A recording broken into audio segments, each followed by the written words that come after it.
बिस्मिल्लाहिर्रहमानिर्रहीम। अस्सलाम वालेकुम व्यूअर्स, पाकिस्तान पिनल कोड में कुछ ऐसे डिफरेंसेस हैं जिनसे मुतल्लिक अक्सर एग्ज़ाम्स में सवालात आते रहते हैं और इन्हीं में से एक डिफरेंस जो है वो किडनैपिंग और एबडक्शन के दरमियान है। सेक्शन 361 के मुताबिक किडनैपिंग के लिए ज़रूरी है कि अगर मर्द है तो उसकी जो एज है वो 14 साल से कम उम्र की हो, और अगर औरत है तो उसकी जो एज है वो 16 साल से कम उम्र की हो।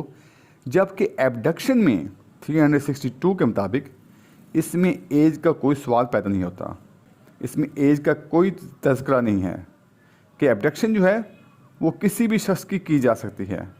इसी तरह जो किडनैपिंग है इसमें लॉफुल गार्डियन से किडनैप करना ज़रूरी है, जबकि एबडक्शन में लॉफुल गार्डियन का कोई तस्वर नहीं है। किसी भी शख्स को एबडक्ट किया जा सकता है। आपने इस डिफरेंस में एक बात याद रखनी है कि आपने 360 का तज़किरा नहीं करना है, क्योंकि 360 में जो है वो पाकिस्तान से ले भागने से मुतल्लिक है, यानी कि पाकिस्तान से किडनैपिंग से मुतल्लिक है, और इसमें लॉफुल गार्डियन का कोई तज़किरा ना है। किडनैपिंग में जो है वो लॉफुल गार्डियन से मुतल्लिक जो है वो जुर्म किया जा रहा है, जबकि एबडक्शन में लॉफुल गार्डियन से मुतल्लिक जुर्म ना है, बल्कि ये उस शख्स से मुतल्लिक जुर्म है जिसको एबडक्ट किया जा रहा है। इसके बाद जो किडनैपिंग है इसमें सिर्फ इतना ही होता है कि किसी नाबालिग को या फिर अनसाउंड माइंड शख्स को उसके कानूनी वली यानी कि उसके लॉफुल गार्डियन से किडनैप किया जाए। तो किडनैपिंग में सिर्फ टेकिंग अवे होता है, taking away from lawful guardian, जबकि एबडक्शन में फोर्स का इस्तेमाल होता है, डिसीटफुल मीन्स का इस्तेमाल होता है। मतलब ये कि एबडक्शन के अंदर कोई फ्रॉड किया जाता है, जैसे किसी को कहा जाता है कि आओ मेरे साथ आओ, मैं तुम्हें कोई जॉब लगवा देता हूँ। इस तरह कोई धोखा देकर किसी को एबडक्ट कर लिया या फिर फोर्स का इस्तेमाल करके किसी को एबडक्ट कर लिया। लेकिन किडनैपिंग में सिर्फ टेक अवे होता है, इसमें फोर्स का या फिर फिरेबाना तरीक़ों का इस्तेमाल नहीं होता। इसके बाद कॉन्सेंट आ जाती है कि किडनैपिंग में कॉन्सेंट का कोई जिक्र ना है। सेक्शन 361 के मुताबिक जब किडनैप किया जाता है तो जो नाबालिग शख्स होता है, जैसे कि आपको बताया है कि अगर मर्द है तो 14 साल से कम और अगर औरत है तो 16 साल से कम, यहाँ पे अनसाउंड माइंड जो शख्स है वो, अगर इनके कॉन्सेंट शामिल भी हो फिर भी जब इनको ले जाया जाता है इनके लॉफुल गार्डियन से तो किडनैपिंग हो जाती है। जबकि एबडक्शन के केस में अगर कोई शख्स जिसको दूसरा शख्स लेकर जा रहा है अगर वो अपनी फ्री कॉन्सेंट दे देता है तो इसको फिर एबडक्शन नहीं कहा जाएगा। Kidnapping is a substantive offence. Kidnapping जो है ये अपने अंदर एक खुद जुर्म है, यानी कि जब कोई शख्स किडनैपिंग करता है तो ये एक जुर्म हो गया, लेकिन जब कोई शख्स एबडक्शन करता है 362 के मुताबिक तो ये अपने आप के अंदर एक जुर्म ना है। जबकि एबडक्शन उस वक्त तक जुर्म ना है जब तक आपकी इसमें कोई बदनीयती शामिल ना हो। जैसे फॉर एग्ज़ाम्पल अगर आपने किसी का एबडक्ट किया है तो ये कोई जुर्म ना है, लेकिन जब आपने किसी को एबडक्ट किया है इस नीयत से कि मैं इसको जान से मार दूंगा तो फिर ये जुर्म है। आपने एबडक्शन की हो उससे भीख मंगवाने के लिए, आपने एबडक्शन की हो उसको प्रोस्टिट्यूशन में इस्तेमाल करने के लिए, आपने एबडक्शन की हो उसको आगे फ़रोख्त करने के लिए, तो फिर ये एबडक्शन होगा। यानी कि इसमें नीयत का होना ज़रूरी है जो उसकी बदनीयती होगी। इसलिए जो एबडक्शन है ये ख़ुद में कोई जुर्म ना है, डिपेंड करता है कि आपने किस नीयत से इसको एबडक्ट किया है। और ऐसी बदनीयती सेक्शन 364 से लेकर सेक्शन 366 के दरमियान बताई गई है। इसी तरह जो किडनैपिंग है ये कॉन्टीन्यूस ऑफेंस नहीं है, यानी कि ये बार बार नहीं होता। जैसे कोई शख्स किसी शख्स को उसके लॉफुल गार्डियन से लेकर जाता है तो किडनैपिंग हो जाती है और किडनैपिंग बार बार नहीं होती।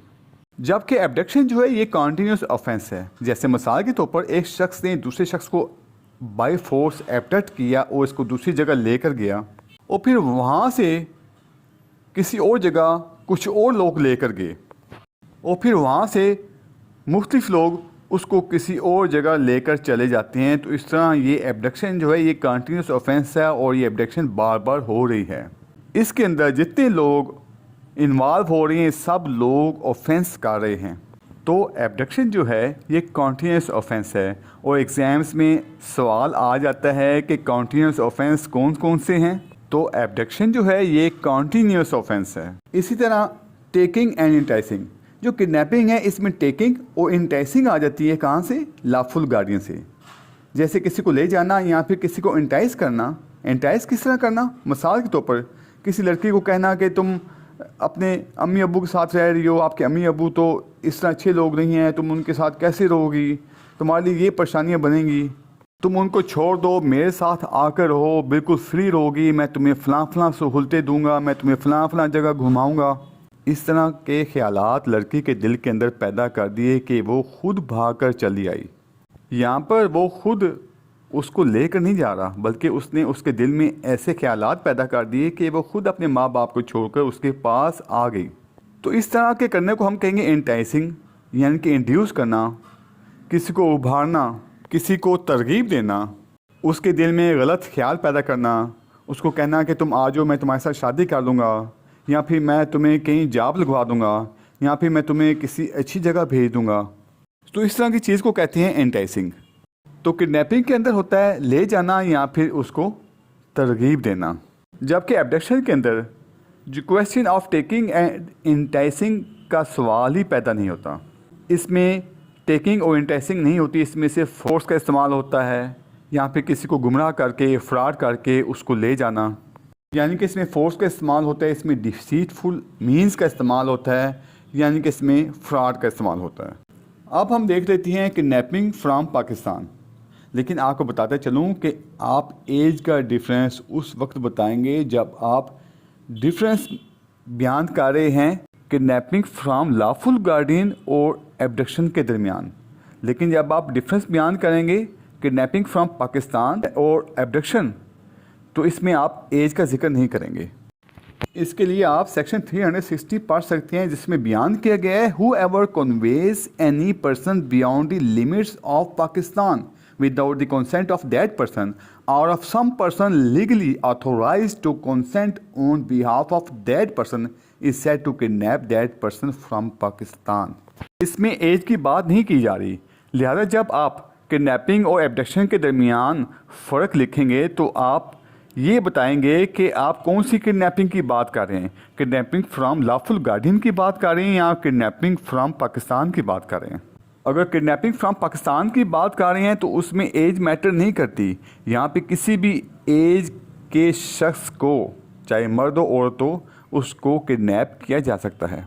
लिहाजा सेक्शन 361 और सेक्शन 362 के दरमियान डिफरेंस में एज मैटर करती है, लेकिन सेक्शन 360 और सेक्शन 362 के दरमियान डिफरेंस में एज मैटर नहीं करती।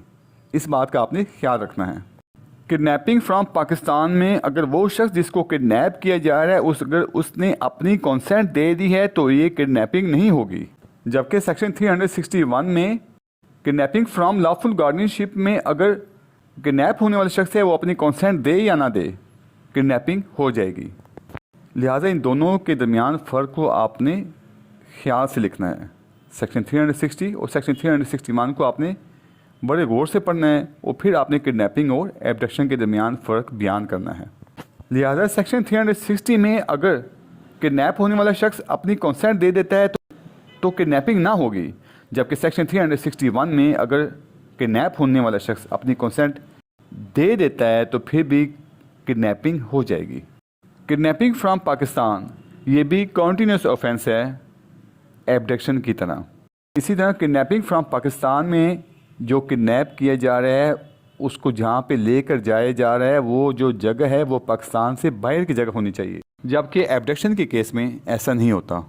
किडनैपिंग फ्रॉम पाकिस्तान ये भी एक सब्सटेंटिव ऑफेंस है, यानी कि ये अपने आप के अंदर एक ऑफेंस है, एक जुर्म है, जबकि एब्डक्शन जो है जैसा कि मैंने आपको बताया ये ख़ुद के अंदर एक ऑफेंस नहीं है, बल्कि ये अगर बदनीयत से इसे किया जाए जैसे कि आगे के सेक्शन में बयान किया गया है सेक्शन 364 से लेकर सेक्शन 366 तक, अगर इस नीयत से किया जाए तो फिर ये ऑफेंस है।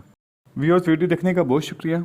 अगर आप पाकिस्तान पीनल कोड से मुतालिक मेरी दूसरी वीडियोस देखना चाहें तो आप मेरे चैनल पे मौजूद पाकिस्तान पीनल कोड के नाम से प्लेलिस्ट को वॉच कर सकते हैं, जिसका लिंक मैं इस वीडियो की डिस्क्रिप्शन में भी दे दूँगा। आपसे रिक्वेस्ट है कि प्लीज़ मेरी वीडियो को लाइक और शेयर कर दें, मेरे चैनल को सब्सक्राइब कर दें और बेल आइकन को प्रेस कर दें। अल्लाह हाफिज़।